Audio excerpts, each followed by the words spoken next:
ஆண்டவர் இயேசு கிறிஸ்துவில் மிகவும் பிரியமுள்ள சகோதர சகோதரிகளே, மாதா டிவி நேயர்களே, உங்கள் அனைவருக்கும் வாழ்த்துக்களும் வணக்கங்களும். இன்றைய தினமொரு திருப்பாடல் நிகழ்ச்சி வழியாக உங்களை சந்திப்பதில் பெருமகிழ்ச்சி. இன்றைய தினமொரு திருப்பாடல் நிகழ்ச்சியில் நம்முடைய தியானத்திற்காக கொடுக்கப்பட்டிருக்கிற திருப்பாடல் எண் 34. இந்த திருப்பாடலுடைய தலைப்பு கடவுளுடைய கருணையை புகழ்தல் என்றிருக்கிறது. ஆண்டவருடைய கருணையை, இரக்கத்தை பற்றி பாடுகிற ஒரு திருப்பாடலாக இந்த திருப்பாடல் அமைந்திருக்கிறது. இந்த திருப்பாடலை தாவீதரசர் எழுதினார் என்று சொல்லி நாம் வாசிக்கின்றோம்.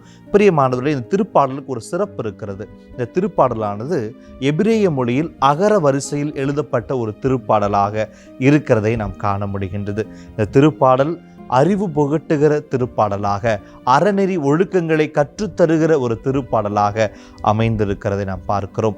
நன்மை செய்வோருக்கும் தீமை செய்வோருக்கும் என்ன நிகழும் என்பதன் வழியாக நாம் எப்படிப்பட்ட ஒரு வாழ்க்கையை வாழ வேண்டும் என்பதை இந்த திருப்பாடல் நமக்கு கற்றுக் கொடுக்கிறதை நாம் பார்க்க முடிகின்றது.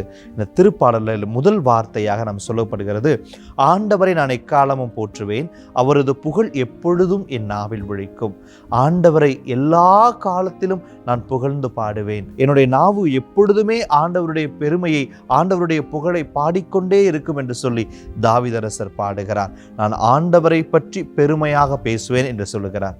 இன்னைக்கு பலர் தங்களுடைய செல்வத்தை குறித்து பெருமையாக பேசுகிறார்கள். தங்களுடைய ஞானத்தை, தங்களுடைய திறமைகளை, ஆற்றல்களை, படிப்பு, பதவி, குடும்ப பின்னணி என்று இந்த உலகம் சார்ந்த காரியங்களை குறித்து பெருமையாக பேசுகிற மனிதர்கள் ஏராளமாக இருக்கிறார்கள். இவை எல்லாம் அழிந்து போகக்கூடியவை. ஆனால் தாவீதரசர் சொல்லுகிறார், நான் ஆண்டவரை குறித்து பெருமையாக பேசுவேன். அவர் என்றென்றும் நிலைத்திருக்கிற இறைவன், அவர் எல்லாவற்றையும் கொடுக்கிற இறைவன். எனவே நான் அவரை பெருமையாக பேசுவேன் என்று சொல்லுகிறார். எளியோர் இதை கேட்டு மகிழ்வர். இந்த எளியோர் இந்த வார்த்தையானது உதவி வேண்டி நிற்கிற நபர்களை, துயரப்படுகிற நபர்களை, துன்புறுகிறவர்களை, எல்லாராலும் புறக்கணிக்கப்பட்டவர்களை, எல்லோராலும் ஒதுக்கப்பட்ட நபர்களை, கடவுளை மட்டுமே சார்ந்திருக்கிற நபர்களை சுட்டி காட்டுகிற ஒரு வார்த்தை. யாரெல்லாம் கடவுளை மட்டும் சார்ந்திருக்கிறார்களோ அவர்கள் ஆண்டவரது புகழை கேட்டு மகிழ்வார்கள் என்று சொல்லி தாவீதரசர் சொல்லுகிறார். தொடர்ந்து அவர் சொல்லுகிறார், துணை வேண்டி நான் ஆண்டவரை மன்றாடினேன், அவர் எனக்கு மறுமொழி பகிர்ந்தார், எல்லா வகையான அச்சத்தினின்றும் அவர் என்னை விடுவித்தார்.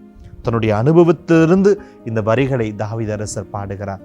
தாவீதரசர் எத்தனையோ இடுக்கமான சூழல்களில் சிக்கிக் கொண்ட பொழுதும், எவ்வளவோ துன்பங்கள், துயரங்கள் அவரை சூழ்ந்து வந்த பொழுதும், ஆண்டவரை நோக்கி அவர் குரல் எழுப்பிய பொழுதெல்லாம் ஆண்டவர் அவருக்கு செவி கொடுத்தார், அவருக்கு பதில் கொடுத்தார், அவரை அந்த துன்பத்திலிருந்து மீட்டு கொண்டார் என்பதை தாவீதரசர் தன்னுடைய அனுபவத்திலிருந்து இந்த வார்த்தைகள் வழியாக அவர் வெளிக்காட்டுகிறதை நாம் பார்க்க முடிகின்றது. தொடர்ந்து அவர் சொல்லுகிறார், அவரை நோக்கி பார்த்தோர் மகிழ்ச்சியால் மெலிந்தனர், அவர்கள் முகம் அவமானத்திற்கு உள்ளாகவில்லை. அவரை நோக்கி பார்த்தவர் என்று சொல்கிற பொழுது, யாரெல்லாம் ஆண்டவரை விசுவாசத்தோடு பார்க்கிறார்களோ, நம்பிக்கையோடு அவரை நோக்கி பார்த்து குரல் எழுப்புகிறார்களோ, அவர்களுடைய முகத்தை அவர் ஒருபோதும் அவமானம் அடைய விட மாட்டார். அவர்கள் மன்றாட்டை ஆண்டவர் கேட்பார், அவர்கள் சார்பாக ஆண்டவர் செயல்படுவார் என்பதைத்தான் இந்த இறைவார்த்தை சொல்லுகிறது.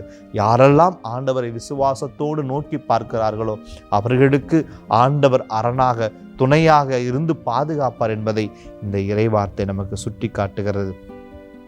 ஆண்டவருக்கு அஞ்சி வாழ்வோரை அவர்தம் தூதர் சூழ்ந்து நின்று காத்து விடுவார். தாவீதரசர் தன்னுடைய அனுபவத்திலிருந்து மீண்டும் இதை பாடுகிறார். ஆண்டவருக்கு யாரெல்லாம் அஞ்சுகிறார்களோ, ஆண்டவருடைய கட்டளைகளை யாரெல்லாம் கடைபிடிக்கிறார்களோ, யாரெல்லாம் ஆண்டவருடைய உடன்படிக்கைக்கு பிரமாணிக்கமாக இருக்கிறார்களோ அவர்கள் சார்பாக ஆண்டவர் செயல்படுவார். அவர்களுக்கு எதிராக எத்தனை எதிரிகள் வந்தாலும், எவ்வளவு துன்பம், துயரங்கள் தங்களுடைய வாழ்க்கையை சூழ்ந்தாலும் ஆண்டவர் அரணாக இருந்து, கோட்டையாக இருந்து அவர்களை பாதுகாப்பார். எல்லாவித தீமைகளிலிருந்தும் அவர்களை விடுவிப்பார். எதிரிகளின் கையினின்று அவர்களுக்கு ஒரு விடுதலையை தருவார். அவர்கள் சோர்ந்து போயிருந்தாலும் ஆண்டவர் அவர்களுக்கு ஒரு புத்துயிரை கொடுத்து அவர்களை மீட்பார் என்பதை இந்த இறைவார்த்தை வழியாக தாவீதரசர் நமக்கு சுட்டி காட்டுகிறார். மேலும் தாவீதரசர் பாடுகிறார், ஆண்டவர் எத்துணை இனியவர் என்று சுவைத்து பாருங்கள், ஏனெனில் அவரிடம் அடைக்கலம் புகுவோர் பேறு பெற்றோர். ஆண்டவர் எவ்வளவு இனியவர் என்பதை சுவைத்து பாருங்கள் என்று சொல்லுகிறார். நாம் ஒன்றை சுவைத்து பார்க்கிற பொழுதுதான் அது எப்படிப்பட்டது என்பதை நாம் தெரிந்து கொள்ள முடியும். பிறர் சுவைப்பதனால் எவ்வளவுதான் நமக்கு அதை விரிவாக சொன்னாலும் கூட, விளக்கமாக சொன்னாலும் கூட, அந்த சுவையை நாம அனுபவிக்காத வரை அதை நாம் புரிந்து கொள்ள முடியாது. எனவே ஆண்டவருடைய அனுபவத்தை நாம் பெற்றுக்கொள்கிற பொழுது, ஆண்டவருடைய வல்லமையை, ஆண்டவருடைய ஆசிரை, ஆண்டவருடைய தனிப்பட்ட அனுபவங்களை நாம் பெற்றுக்கொள்கிற பொழுதுதான் ஆண்டவர் எவ்வளவு நல்லவர், எவ்வளவு இனிமையானவர் என்பதை நாம் தெரிந்து கொள்ள முடியும். அவரிடம் அடைக்கலம் புகிற பொழுது ஆண்டவர் நம்மை பாதுகாக்கிறவராக இருக்கிறார். பிரியமானவர்களே, இந்த திருப்பாடல் வழியாக தாவீதரசன் நம்ம கொடுக்கிற செய்தி, இறைவன் நம் சார்பாக செயலாற்றுகிறார், நமக்கு துணையாக இருக்கிறார், நம் ஜெபங்களை கேட்டு நமக்கு பதில் கொடுக்கிறார். குறிப்பாக எளியவராகிய நம் சார்பாக அவர் செயல்படுகிறார் என்பதுதான். எனவே நாம் அந்த நம்பிக்கையில், ஆண்டவர் நம்மோடு இருக்கிறார், நமக்காக செயலாற்றுவார் என்ற நம்பிக்கையில் தொடர்ந்து ஜெபிப்போம். தாயும் தந்தையுமான இறைவா, இந்த நாளுக்காக நன்றி செலுத்துகிறோம்.